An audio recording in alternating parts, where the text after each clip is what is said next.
Lah kok Karang Kadempel dayoe ndlidir kaya ngene. Nala Gareng dalem, Pak. Sawise putra-putra Pandhawa iki kok kasepuhan sing rawuh. Lho, sapa iki? Sapa Truk? Aku ora ketutupan bokonge Semar. Begawan Durna, kasepuhan Gong, kasepuhan mayit. Lho. Mayit dengkulmu. Begawan Durna. Patih sengkune mau ketoke melu mlebu bareng weruh. Anak-anak Pandhawa komplit nang kene kok njur nglesot metu meneh. Sajake gila sajake. Sajake ayo. Wong ki nang ngres tumindak eleke mesti weruh kanan iki mesti wedi sik, Tru. Wis ben dibagekke karo bapak. Bagekno Pak rawuhe Begawan Durna. Nek ana apa-apa iki mumpung ana putra-putra Pandhawa mesti ora bakal wani tumindak piye-piye. Penemban wilujeng. Gandhak Bleguduk Suwaru Gembol Sumorante. Ya Semar, slamet tek aku. Pangestuku Tampanono ya Semar. Kula pundi nggo jimat. Penemban Durna bekti kula kunjuk. Nala Gareng tak tampa pangestuku Tampanono. Nun nggih, sanget anggen kawula murid dadosaken jimat. Bekti kula penemban. Oh iya Petruk tak tampa pangestuku Tampanono ya Petruk. Nggih, wilujeng. Bekti kula penemban. Oh iya Bagong. Pangestuku Tampanono ya Bagong. Ngene nggih, sanget anggen kawula kok mboten nitih kuda. Hus. Ora tau numpak jaran. Oh nggih ampun. Ngapunten lho ming nyuwun prisa. Kowe takon ning sengkring ning ati. Nggih nyuwun ngapunten karang ya ming takon kok. Eyang Durna wilujeng. Wis anggene slamet tek aku wis anggene. Bektiku katur ya Eyang. Iya tak tampa cah bagus. Eyang Durna slamet rawuhe Yang. Lho, iki Antasena. Heeh. Slamet Antasena pangestuku Tampanono. Eyang Penemban bekti kula kunjuk. Iki kaya suarane Abimanyu. Kasinggihan mekaten. Bekti anu pangestuku Tampanono ya Abimanyu. Kula pundi nggo jimat Eyang. Bekti kula kunjuk Eyang. Iki kaya suarane Gatotkaca. Radya ora permana mlebu ning padukan Karang Kadempel. Inggih, ingkang wayah ing pringgondani. Pangestuku Tampanono, Gatotkaca. Eyang bekti kula kunjuk. Lho, iki kaya suarane Antarja. Inggih. Pangestuku Tampanono. Kanjeng Eyang bekti kula kunjuk. Iki kaya suarane Irawan. Inggih, dasar Kepuranyata. Pangestuku Tampanono Irawan. Inggih, Kanjeng Eyang bekti kula kunjuk. Iki kaya suarane Janaka. Inggih, bekti kula kunjuk Kanjeng Eyang. Tak tampa Janaka pangestuku Tampanono. Wah. Oh, cangkeme Bagong. Iki senengane bebeda kok, Gong. Seneng ya aku. Ayo pendhita gleleng ning mripate lamur. Dadi ora nek dienggo dolanan ki iso. Wong ora ana Janaka kok ya. Apa iki kaya Gatotkaca kaya Antarja. Berarti wis lamur ta, Tru? Oh ya, mulane kae apa kacamatane digandulke ning dodhoke apa. Dina irante. Engko nek ora permana sapa-sapa terus dipasang. Penemban enten apa? Rawuh wonten ing Karang Kadempel. Iki ngene ya Semar. Prantaku ning Karang Kadempel kuwi sepisan tilik marang kayuwananing kulawargamu lan anak-anakmu kabeh para Panakawan. Dene ndungak Angkalara, prantaku iki ora saka ngarepku dhewe nanging aku diutus dening anak Prabu Duryudana. Lan kacarita anak Prabu Duryudana kuwi ngimpi Semar. Nyumpena pancen Keparanyata. Lah sumpenanipun babakan menapa? Nalika semana anak Prabu Duryudana paring dawuh kalawan aku yen to 7 dina ing kepungkur mau ngimpi ketemu karo kowe jroning pangumpen nalika semana gumebyar cahyamu mawa teja mongko nalika kowe lungguh katon banget yen to kowe nembe mangku Sang Hyang Rembulan. Nalika semana kowe paring dawuh kalawan anak Prabu Duryudana sinuwun monggo kula aturi ngasta rembulan menika Sang Hyang Candra menika wonten negari Ngastina menika dados sarana tentrem ayem rukun lan saya nginggahaken derajat pangatipun sinuwun Prabu Duryudana gregah wungu saka nindra anak Prabu Ngastina tumuli dawuh karo aku supaya suwana ning Karang Kadempel ingkang wigati Semar ora ana kejaba mung dina samengko aku kadhawuhan supaya mboyong marang kowe nang Negara Ngastina lan kowe kudu iso njlentrehake apa ingkang diparingake marang Prabu Duryudana apa ingkang mbok caosake marang Ratu Ngastina. Merga tembunge jroning impen mau yen sinuwun Prabu bisa mboyong ya kuwi pewujudan ingkang mawa cahya ingkang mapan ning pepangkonmu mau bakal saya kuncara Negara Ngastina. Wis kuwi wae sing bakal dadi aturku marang kowe. Yen kowe saguh, ayo mangkat. Ning yen kowe ora saguh, sebabe apa? Mara gage kowe matura. Lah kok kabeh do ngimpi aku ki ngopo? Dadi lakone, Pak. Semar bangun desa. Ha iya. Wis diwangsuli wae. Bapak kersane piye? Nek kersa ya mangkat. Nek ora kersa omong karo Begawan Durna kuwi. Ora gelem rono ngono. Alasane apa? Amboyenmu kumat apa piye? Bapak ya amboyen. Nek lungguh dadak masangi krikil. Dipas-paske. Gak omong, Pak. Ha engko nek Begawan Durna nesu perkara aku ora gelem ning Ngastina. Lho. Ha iki ana nom-noman Pandhawa iki nggo ngapa? Teng Pendanang iki. Gus. Iki kok karo bendarane kok. Ndara Antasena ana, Ndara Gatotkaca ana, Ndara Antarja ana. Namung kon Jatasi Durna sago nggih, Den? Hah?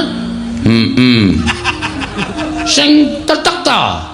Rasa ora ndirasa kepenak. Sago ta Ndara Antasena? Ya nek Eyang Durna salah tur ora kena dikandhani, nek tumrap aku hukume Antasena ki sapa sing salah tur ngeyel, wajibe dijotosi. Kosik. Perkara iki aku ora bakal ngeyel. Perkara iki aku ora bakal ngeyel. Ning aku mung kepengin ngerti Semar kuwi gelem sowan ning Ngastina apa ora? Nek gelem ayo tak boyong, nek ora sebabe apa? Mung kuwi tok aku ora bakal ngeyel. Nuwun sewu. Kula niki lagi arep duwe gawe. Loh, ngapa? Mecah sirahe Bagong apa piye? Bagong. Arep dipecah sirahmu. Wah, pecahe sik to. Iya. Ora ngawur ning. Sak arepku ora ngapa-ngapa diwarai. Wah, geceke sirahe. Urung ana masalah kok. Gawe masalah, Pak? Oh iya. Kok bapak kok ya manut iki piye iki? Kok ya oh iya. Sing ngomong sapa iki mau? Bagong. Tak kira Ndara Wisanggeni. Ah, beda. Wisanggeni cilik kok. Aku gedhe kok. Beda no.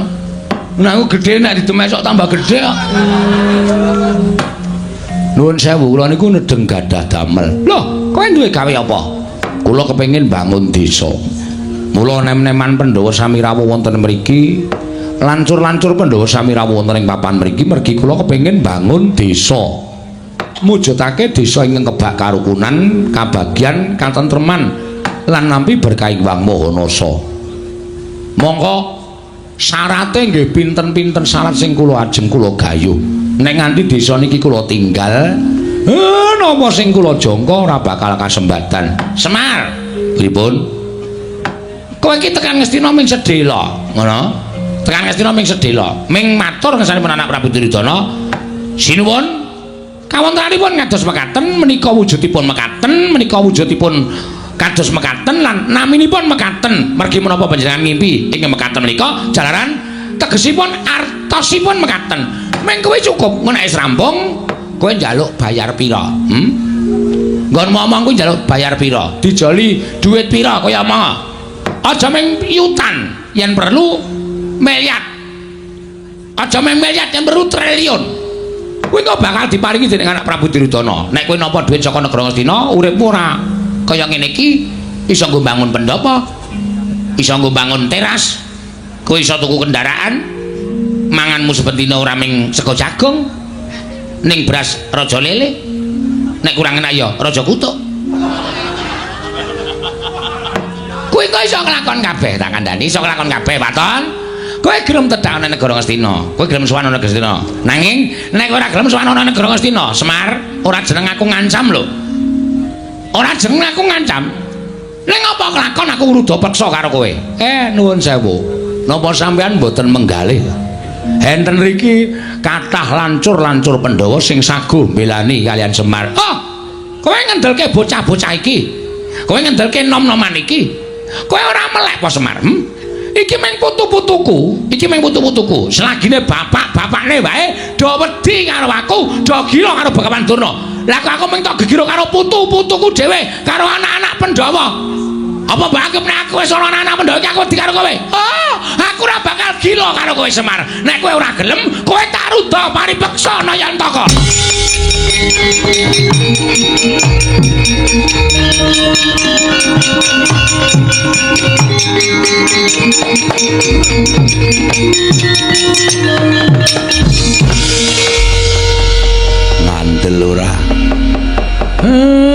bocah iki arep ngopo iki?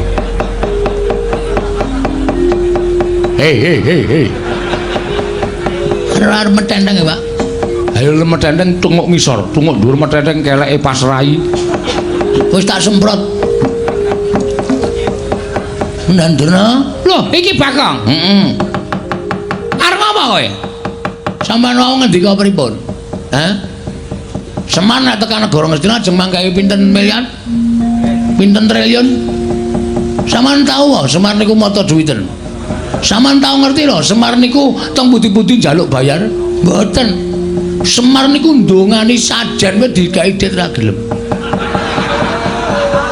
Semar niku mimpin genduran wae disangoni ora gelem. Apike Semar teng mriki niki lho. Nang perkara negeske impen tok Semar terus njaluk duit miliar, duit triliun. Niku anggape bapak kula niku montor duwiten wae piye?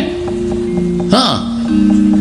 Nang bapak kula niku duweni penemu duweni jati diri ora gelem rawuh teng negara Ngastina niku sebabe bapak niku duwe gegayuhan.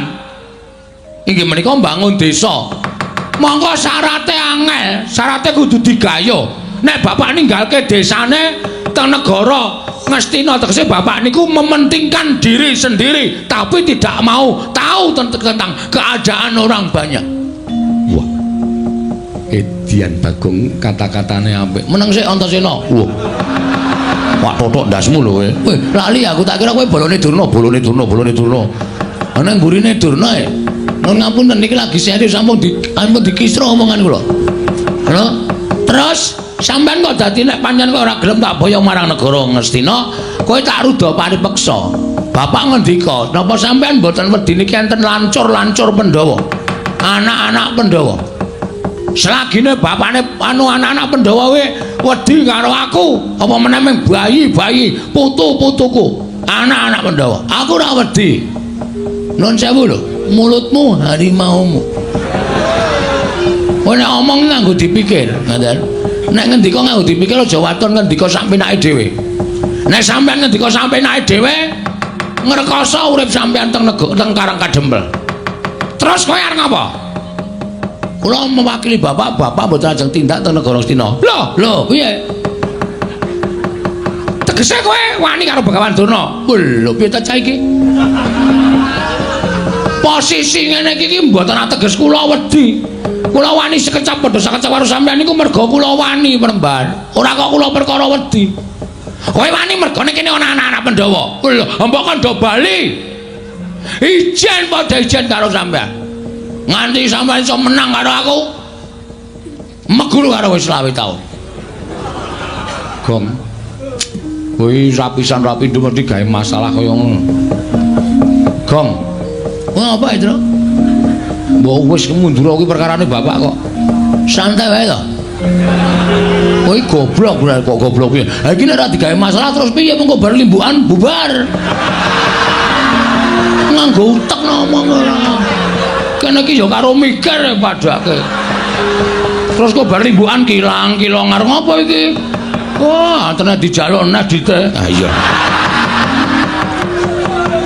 Iku mula digawe masalah Durna ora wani tak gawe supaya wani. Ben mengko ana terusane. Konjur padake ora kok ganggong-ganggong. Lha nek ngono kowe wani karo Begawan Durna, sing tak wedeni apamu? Bagong, gandeng aku tak bengok wis cercengan. Mulai iki ayo padha didadekake. Ayo metu Jawa. Ora bakal wedi arek. Ayo.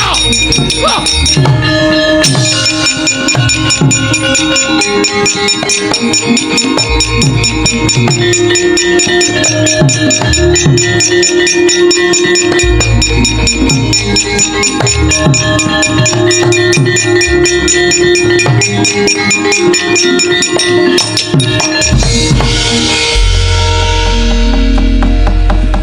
Ana tetembungan jagung bakarane. Endi? Lho kok endi? Ana, Pak. Sak ngertiku meng sate kambing. Wah, wis cilaka tenan. Kok cilaka piye? Durna wani. Ayo tandangi. Kowe wis wani nantang Begawan Durna kuwi ana tembungan jagung bakarane tanggung perkarane. Saya tak takon karo Ndara Wisanggeni. Kowe arep takon apa, Bagong? Sampeyan mau rawuh mriki nak pun sendika mbelani bapak to? Bantu karo bapakmu ora mbilani. Lah saiki nek pancen bantu niku sampean kudu sago ngundurke Kurawa. Kusik. Aku bantu le bangun lho, ora ana bantu perkara liyane. Jiar ora. Nek Siwa Semar bangun desa aku bantu. Nek perkara liyane kon ngundurke Kurawa kuwi aku ora ana perkara karo pepundhenku Kurawa. Ya ora masalah wong aku ora tau weruh kowe perang kok. Kowe kisane mung modal lambe. Ya majuran kaya inspektur rasane. Darantasena apa, Gong? Sampeyan bantu kali Semar to? Bantu mesti. Nek bantu mbok tulung Kurawa diundurke. Aku yo mung bantu ling bangun desa ora perkara kok tekan kene ora niat gelut. Aku usirku ndelok jagat iki supaya tentrem, ayem ora ana regejegan.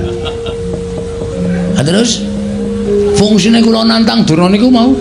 Lho, sing nantang sapa? Kula. Kok sing temandang aku. Nek wani nantang wani nandangi. Ya ora masalah. Oke. Kita wis do pidak jempol iki kita. Ndara Gatot Kaca? Nggih. Saman nate kemutan mboten perkara apa?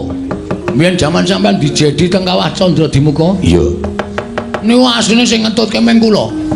Petruk ora wani tekan kawah, Gareng ora wani tekan kawah. Napa meneh Semar nek kena panas leleh. Sing tekan pinggiring kawah ngenteni Ndara Gatot Kaca jedul saka kawah niku meng kula. Apa mbiyen aku akon? Nggih mboten. Ora kewajibanmu to? Nggih. Terus kula tak takon, kewajiban sampean napa? Aku dadi satriyaning praja. Satriyaning praja kewajibane ngayomi para kawula negara Ngamarta.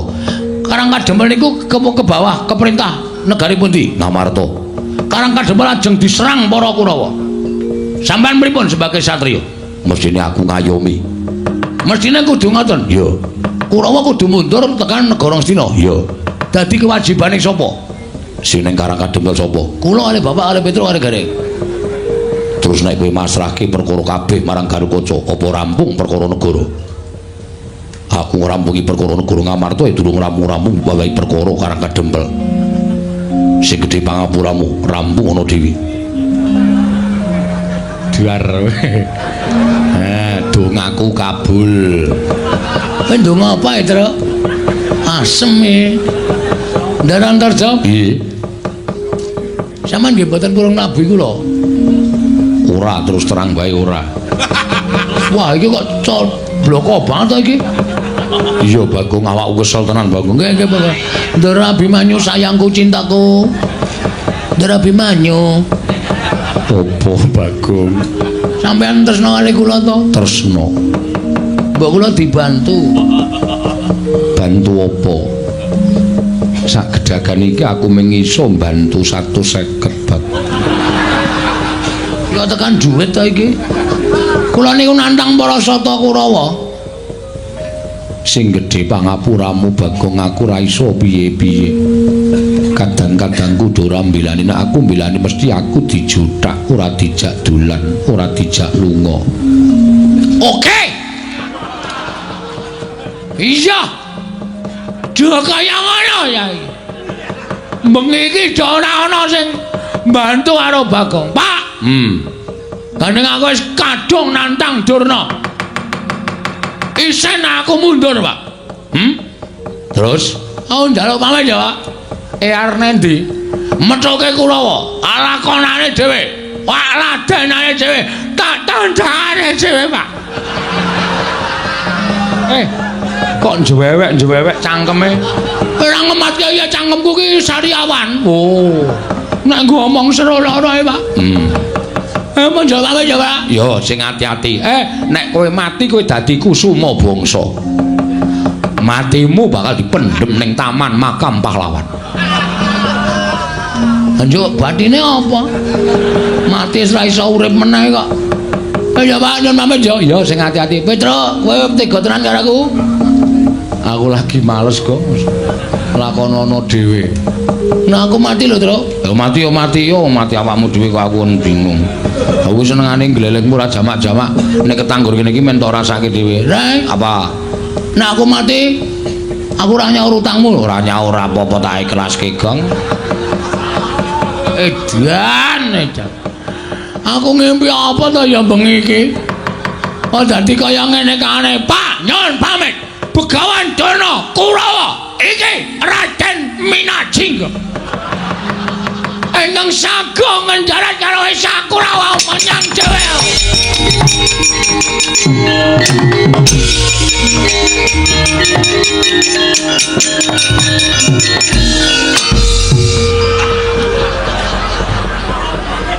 Kok tekan kene?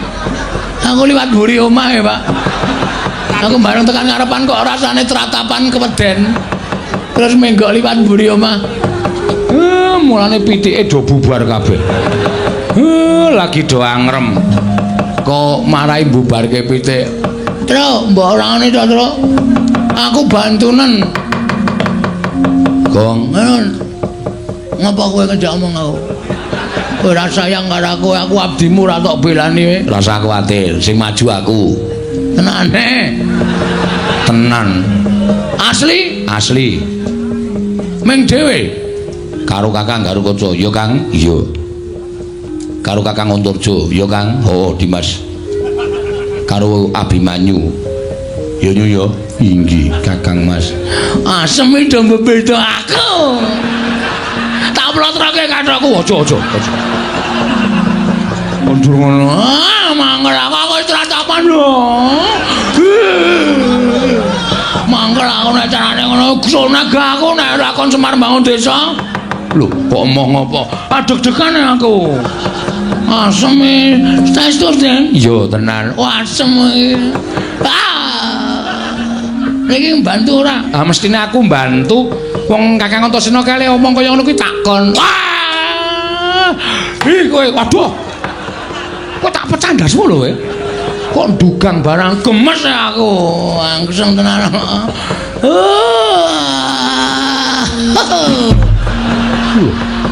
Wong jengkelit barang ora. Saking senengku. Enggak metu njaba enggak. Saman metu njaba metu njero. Ya ayo nek ngono metu njaba. Karo aku bulane do seneng metu njaba ora masalah. Wah tak cocoki ndase Bagong omongane. Kowe ngapa? Kowe iki nek ngene iki asosiasimu sing elek, pikiranmu sing jorok, goblok kowe. Ora iso mencerna kata-kata kowe. Oh, petok. Kowe jenes aku sengit karo kowe kok koyo wong-wong kaya kowe pikirane elek kaya ngene. Delok limboke terus pikirane elek kae porno kae, susune mencetot ngono kae. Kuwi sing basa iki pikirane sing nonton. Wong kuwi keindahan kok. Ora, kowe menungsa ya ana wis sengit tau. Nggih, Jan nggih? Iya. Kamu tuh kok? Iya. Ndara Bimanyu? Iya, Bagong aja kuwatir tak belani. Ndara Garukaca? Iya, Bagong aja kuwatir tak belani. Ndara Antarja? Iya, Bagong aja kuwatir tak belani. Ndara wis geni? Iya, wis ayo mangkat dina iki. Kakang Antasena, Kakang Garukaca, Kakang Antarja mesake Bagong. Ayo padha dibantu. Nek kira-kira mengko kalah karo Kurawa, ya wis ben ditandangi Bagong. Iki omong apa meneh? Macem-macem ora ya nganti rampung. Iya, nganti rampung ya.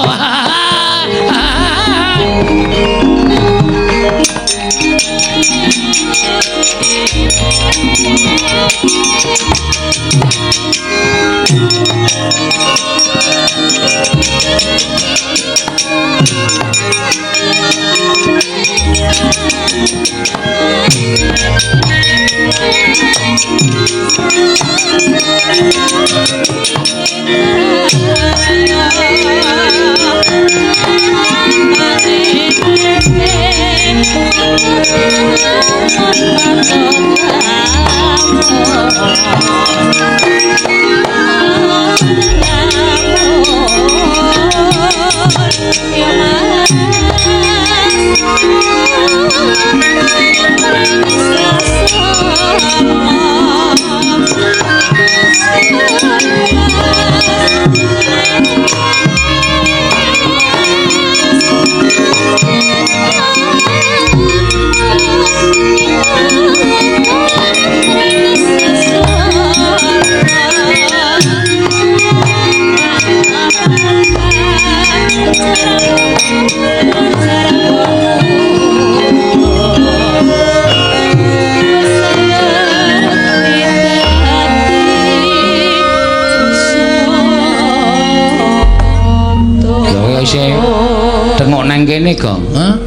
Ndoro-ndoro wis do metu kowe tengok nang kene. Aku sing ndek kewajiban Reng. Kewajiban apa? Iki kewajiban mikir engko bar perang adegane apa? Oh iya. Ya wis nek ngono ya dipikir sik. Heeh. Aku kok tak ora metu sik ya. Ya men perang sik. Heeh. Ya Pak ya tak ya Pak. Nang ndi? Manut. Nang sarean mau nang ndi? Kowe. Ku tak pecah sirahmu lho kowe. Kowe iki senengane nang yo. Masuk ke dalam simbok wis olah-olah. Iya, iya. Seafood. Iya, iya. Kerang, ora doyan kowe kerang ta, Pak? Ra iso lek ngonceki to kowe? Hah. Ora perkara ra iso lek ngonceki, nggo mamah ki wis ra iso. Cangkeme ganti. Wedhus ora.